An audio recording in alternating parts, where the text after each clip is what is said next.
Em cerimônia de posse contestada por boa parte da comunidade internacional, o presidente da Venezuela, Nicolás Maduro, chamou hoje Jair Bolsonaro de fascista. Como o SBT Brasil mostrou com exclusividade, o Brasil planeja sediar um governo paralelo para forçar a queda de Maduro. Poucos vizinhos mandaram presidentes para a cerimônia. Sem representantes do governo brasileiro, teve a presença da presidente do PT, Gleisi Hoffmann. No discurso, Nicolás Maduro criticou o Grupo de Lima, formado por 14 países que querem a saída dele do poder. Disse ainda que a Venezuela está no centro de uma guerra mundial, travada por governos aliados aos Estados Unidos. E chamou Jair Bolsonaro de fascista contaminado pela direita venezuelana.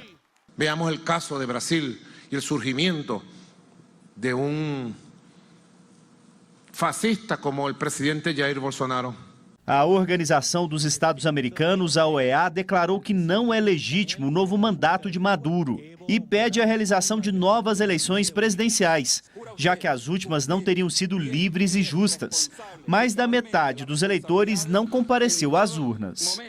O Palácio do Planalto ainda não se manifestou sobre a posse de Nicolás Maduro, mas nos bastidores o Brasil atua em conjunto com o Grupo de Lima para que sejam adotadas medidas diplomáticas firmes contra o regime venezuelano. O principal objetivo é a criação de um governo paralelo para pressionar Maduro a deixar o poder. A estratégia, como mostramos em reportagem exclusiva, é aguardar o Tribunal Supremo de Justiça em Exílio da Venezuela declarar o não reconhecimento do novo mandato. A corte funciona atualmente em Washington. A partir daí, o Grupo de Lima pretende dar suporte a um governo de transição, que pode funcionar aqui no Brasil. Este professor de ciências políticas afirma que o tribunal em exílio é reconhecido pela Organização dos Estados Americanos e que já ocorreram outros governos paralelos em países com crises humanitárias graves.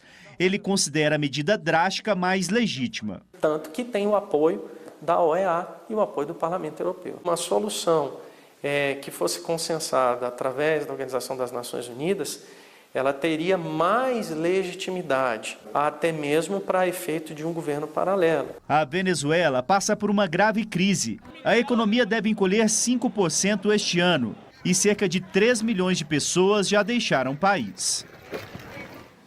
Agora há pouco, o Ministério das Relações Exteriores divulgou uma nota em que chama Nicolás Maduro de ilegítimo e reafirma o compromisso de trabalhar para restaurar a democracia na Venezuela.